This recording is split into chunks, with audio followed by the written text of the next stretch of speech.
네, 정보통신 기사 기출 문제 보겠습니다.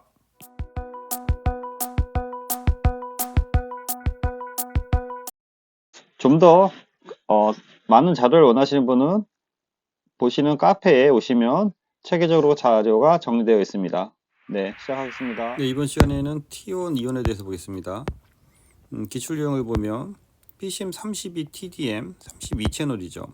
1프레임의 비트 수는, 그래서 이거는 32채널이기 때문에 32채널에 하나의 채널에 8비트가 들어가거든요. 그래서 32채널 곱하기 8비트 하면 256비트를 뽑아낼 수 있어야 됩니다. 그래서 우리가 이거를 이온 방식이라고 하고요. T온 방식은 24채널이고요. 곱하기 여기도 8채널이고요. 그 다음에 정보 대여 비트가 1비트가 있기 때문에 이걸 계산하면은 193비트가 됩니다. 그래서 이거는 이제 T온 방식이 되는 거고요. 이러한 것들을 전반적으로 알아보겠습니다. 밑에 그림에 보면 이건 이온 방식인데요. 전체적으로 0번부터 31번까지 해서 전체적으로 총 32개의 타임 슬롯이 있고, 이게 125 마이크로세컨드 동안에 움직이는 거고요. 그래서 여기서 그 앞에 프레임 동기 채널 빼고 1번부터 31번까지 하면은 31개 채널에 대해서 8비트를 곱하면은 페이로드가 248비트가 나오는 겁니다. 그래서 이 중에서 16번 채널은 또 타임슬롯에 대한 채널 시그널링에서 또 별도로 책정되어 있고요. 이 안에 채널 안에 8개의 비트가 있는 겁니다. 그래서 이원인 경우에 얘를 시간으로 바꾸면은 전체적인 시간은 전체적인 시간은 125 마이크로세컨드와 동일한 거고요. 얘를 248비트, 요 페이로드 기준으로 해서 248비트로 해서 나눠지면은 488 나노세컨드 나오는 거고, T1 같은 경우에는 193비트로 해서 나눠주면 648 나노세컨드 나오는 겁니다. 예, 참조하시고요. 전체적으로 신호 게인은 북미 방식과 유럽 방식이 있고요. 북미 방식은 하나의 채널이 64kbps나 유럽이나 똑같은 거고요. 그래서 24채널, 30채널 해갖고 이쪽은 전체적으로 32채널까지 해서 2.048메가가 나오는 거고요. 30채널인 이유가 이 중에서 앞에 여기 동기 프레임하고 여기 16번에 채널 시그널링을 2개 빼주기 때문에 전체적으로 32에서 요 2개를 빼주기 때문에 30이라는 음성 채널 비트가 나오는 겁니다.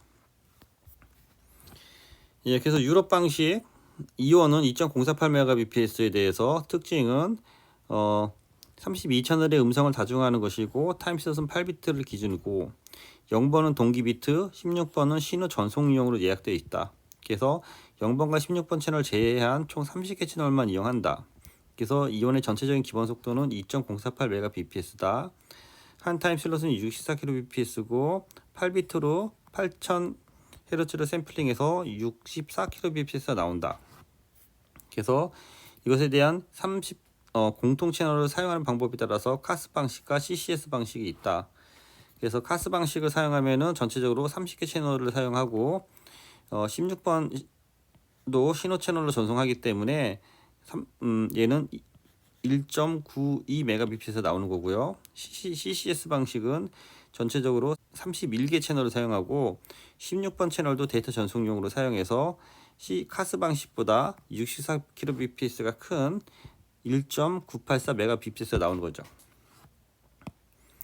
예, T1 방식은 주로 북미 방식이고 북미에서 주로 사용하는 방식이고, 이것도 4kHz의 2배에서 8kHz가 나오는 거고요. 요거는 이원이나 T1이나 동일합니다.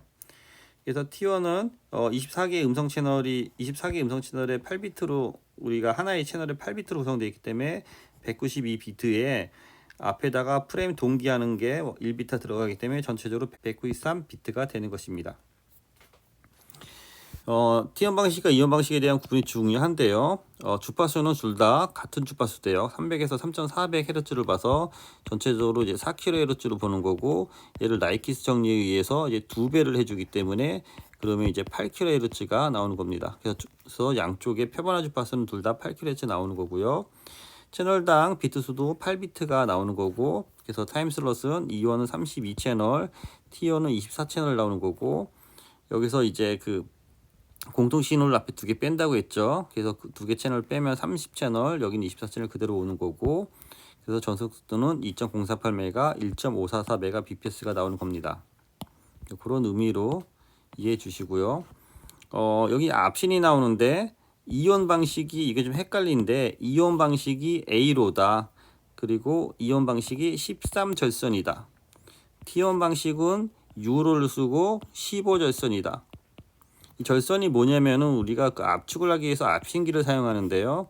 요렇게 예를 들어서 요렇게 뭐 마치 이렇게 지수로그 함수처럼 이렇게 돼 있는데 큰 거는 더 크게 압축하고 작은 거는 더 작게 압축하는 그 방법인데 예를 들어서 요것에 대한 그 압축에 대한 비율을 얼마만큼 갖고 가냐라는 거거든요. 그게 이제 뭐 시그트란 공식이 있는데 그 공식에 의해서 여기에 몇 단계로 압축을 하냐라는 거가 되겠습니다. 그래서 이온 방식은 이거를 13절선으로 압축하고 T온 방식은 얘를 15절선으로 압축한다. 그것에 대한 A로다, U로다에서 그런 공식이 별도로 있다라는 걸로 이해해 주시기 바랍니다. 너무 깊이 들어가면은 좀 이해하기가 어려우니까 이 정도만 들어가고요. 내용을 좀 기출 문제를 보겠습니다. PCM32 채널의 TDM 전송 속도의 음성 채널 수를 맞는 것은 그래서 PCM32 방식은 앞에 얘기한 프레임 동기 신호 여기 프레임 0번하고 16번 채널 프레임 동기랑 시그널 채널을 빼야 된다고 했죠.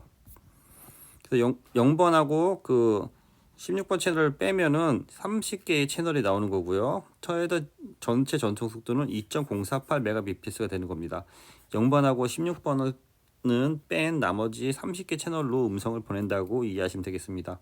그래서 0번은 프레임 동기형, 16번은 시그널형을 빼면 30채널을 주로 사용하는 겁니다. 2번 15날 방식 스위치 회로망을 사용하여 디지털 교환기의 음성 32채널로 신호 방식일 때 전체적인 부속도는 그래서 15날 방식에 대한 32채널이기 때문에 한 타임 슬롯이 64kbps고 8비트 샘플링에서 32채널 곱하기 64 하면은 2.048Mbps가 나옵니다. 3번 PCM 북미 방식과 유럽 방식 설명이 옳은 것은 북미 방식, 유럽 방식 모두 8kHz 사용하는 거 똑같은 거죠. 예, 이거 맞고요. 유럽 방식은 32채널이죠. 요거는 북미 방식에 대한 얘기네요. 24채널에 193비트. 32채널에 256비트는 이건 유럽 방식에 대한 얘기네요. 그래서 앞뒤가 바뀌었고요. 유럽 방식 13절선, 북미 방식 15절선. T1은 15절선이 되는 거고요. 유럽 방식 E1은 13절선이 되는 거죠. 1번도 맞고 4번도 맞는 것 같은데요. 1번, 4번 두 개 다 맞는 것 같은데 다시 한번 확인해 보겠습니다. 예, 그래서 제가 다시 3번을 확인해 봤는데요. 여기 좀 문제가 잘못된 것 같고 다른 데 문제 찾아보니까 유럽 방식은 여기 문제에서 어떻게 나왔냐면은 15절선이다. 북미 방식은 여기 13절선이다 이렇게 나와서 4번이 정답이 아니었어요. 그래서 유럽 방식은 13절선 요게 지금 내용이 맞는 거고요. 여기 보면은 유럽 방식은 13절선, 북미 방식은 15절선 요거는 맞는 내용입니다. 맞는 내용이고 시험 문제는 유럽 방식은 15절선이다. 북미 방식은 13절선이다 하면 이게 틀린 겁니다. 그래서 요 내용이 맞습니다.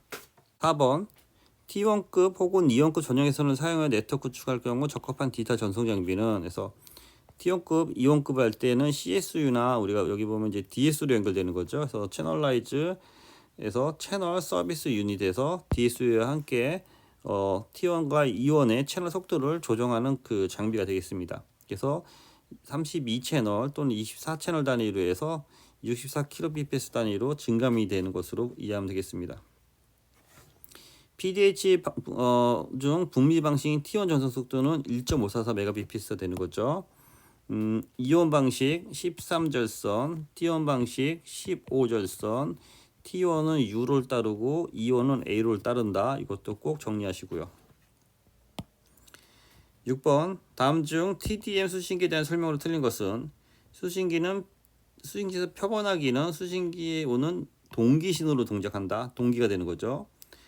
저역 통과 필터는 팜, 펄스 앰플리튜드 모듈레이션 샘플로부터 아날로그 신호를 재구성하는 데 사용한다. 그래서 우리가 표본화, 그 다음에 로페스 필터, 양자와 부하에서 여기 보면은 펄스의 크기 신호로 해서 샘플링 하는 게 맞는 거고요.